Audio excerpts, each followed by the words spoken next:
Good morning. I don't have my headset on today because, first of all, I wasn't for sure if it did any good. And second of all, I can't get the crazy thing to pair up. When it comes to technology, I'm not the greatest person on the earth. So, if you can't hear me very well, I do apologize. I am going to try to speak louder, which usually isn't a problem for me, but it seems like on these videos, the big feedback I get is that they can't hear me very well, that I'm hard to hear. So here I'm going to try it without the headset. If someone could please put in comments whether the headset helped the other day or not, that helps me to know the difference. But in the meantime, what I want to talk about today is motivation. What motivates you when things get tough? Because even though this is one of the easiest plans I have ever done, if not the easiest, granted, after weight loss surgery, I lost tons of weight without really even trying, just because I couldn't eat. It didn't last. But outside of that, this one that is purely on my own energy and my own resources is the easiest plan I've ever followed. But here's the but. There are still habits that need to be broke. There are still things that crop up. What motivates you?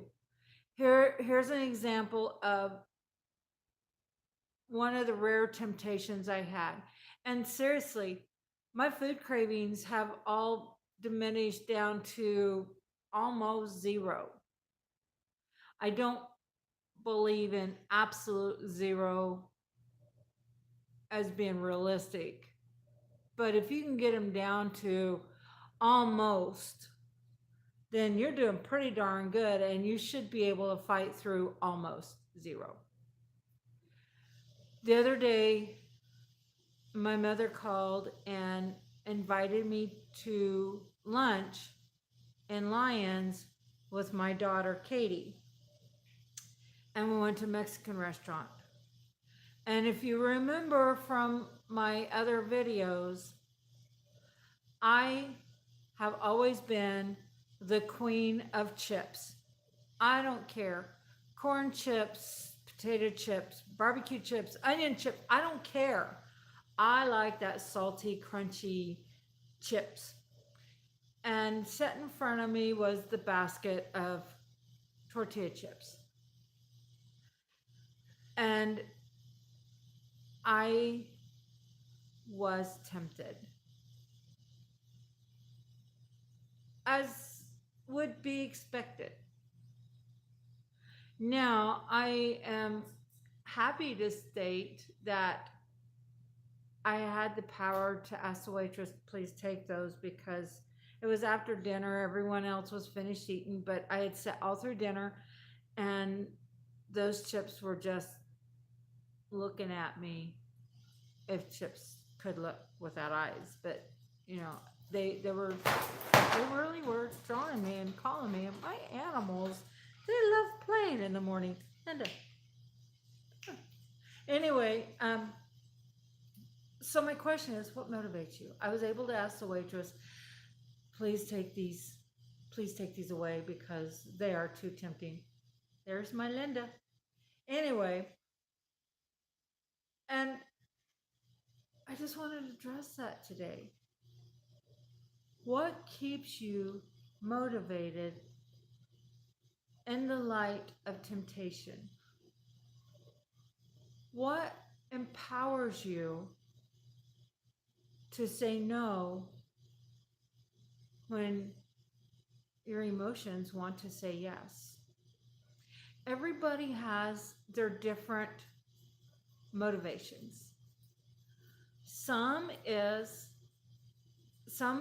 hang on to the health benefits, motivated to get healthy, motivated to lose weight. And yeah, that's kind of broad, don't you think? Maybe not. Maybe just for me it is because I'm inherently weak. But what puts you on your path in the morning? For me, I unfired my scales as you might already have figured out when I stated my weight loss. I do weigh every morning, although that's not really encouraged. I don't know if that's a good thing or bad thing for me, but it seems to be a motivational tool for me. It's like I get up in the morning, I go to the bathroom, and I step on the scales, and that puts my mind on target as to what I'm going to do.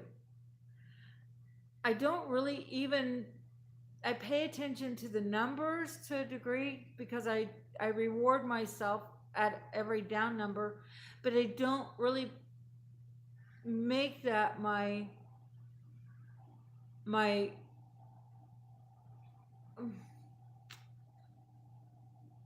guideline, I think is the word I'm looking for, because if the scale numbers go up, which they will and they do, a pound or two a day, maybe, not every day, or you would have a weight gain. But like yesterday, it said one number. This morning, I got up and it said a whole pound bigger. Now, tomorrow, it may say the first pound yesterday, or it may say 2 pounds down from today. So I understand the fluctuations in the scales, so I don't beat myself up in the morning when I weigh and the scales are up a little bit. I don't focus on what did I do this or that yesterday, because just by natural rhythms, your body's weight is going to fluctuate day to day. I do hang on to that bottom number and call that my weight and call the up numbers fluctuations unless they stay that way for about a week, and then I call it a weight gain. And thankfully, since going keto, I only had one episode of that, and that was I when I realized time to tweak again. But another motivation for me is I am an information hound. I love information. My very favorite, and I'm a nerd, I am such a nerd. My very favorite TV channel to watch, since I have a smart TV now, is YouTube. Now, I do a lot of nutritional videos and information, but I also do a lot of history. I do a lot of, well, actually, nutrition and history are my two favorite things I watch, but I also been looking at some different fashion tips and makeup tips, and I just enjoy that because I'm a nerd. But when I get up in the morning and the first thing I watch is some nutritional information. So I get up, first I step on the scales, then while my coffee's brewing and Linda's out in her kennel, I turn on YouTube and watch some information from Dr. Westman, Dr. Barry, Dr. Ken Berry. I watch Low Carb Down Under, the Diet Doctor. I mean, I've got a list of ones I look through, plus individuals like Go Keto with Casey, and it just kind of gives me that motivation to start my day on the right track. How do you start your day? Now, also, this is something fun. While I'm watching those, I'm marching in place. Or I have my little weights here and I'm pumping iron. Okay, maybe not iron because they're like 3 pound weights, but I'm moving and I'm exercising and I'm getting that motivation and I'm getting that movement. And that sets my day on the right track. Now, some people start their day with a food diary. That's what keeps them motivated. Some people start their day going outside for a walk or run, and that's what keeps them motivated. What keeps you motivated? What starts you motivated? But then once you get started, what is it that makes you say no to that basket of chips that's in front of you at the restaurant on your emotions or want to say yes? What keeps you motivated? For me, and everybody's different, for me is I don't want to see the number 300 on my scales again. That's one. But that's not the big one. Oddly enough, that is not the big one that keeps me that makes me say no to those potato chips and corn chips and cupcake at my grandson's birthday party. That's not the part that makes me say no.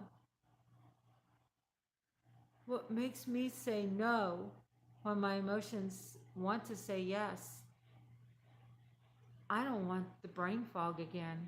I don't want the depression again. I don't want to draw up another exit plan again. I got rid of the other one. I don't have an exit plan anymore. I don't need it. What I have now is a life plan. And it feels so super amazing that now, when my emotions want to say yes, I hang on to that life plan. And I hang on to the success. But what is your motivation? What makes you say no when you want to say yes? And the secret to success in this is on those rare occasions, and they are rare, but they do happen. On those rare occasions, when you want to say yes, what is it that you hang on to that helps you say no? Just some food for thought. Anyway, I'm going to get off of here and do my day. I will talk to you later. Again, over the weekends, I don't do videos because JR's home and I just like to spend time with him. And so I'll talk to you again Monday. Have a beautiful weekend. Have a great day. Hang on to your motivation. Remember, we're not run by our emotions. Our emotions are fleeting. So, right on. And if it's your choice and your plan that works for you, then keep it keto. If not, then hang on to the one you choose that works best for you. Because once you do, you never, ever want to go back to what you came from. Love you. Have a great one. Bye bye.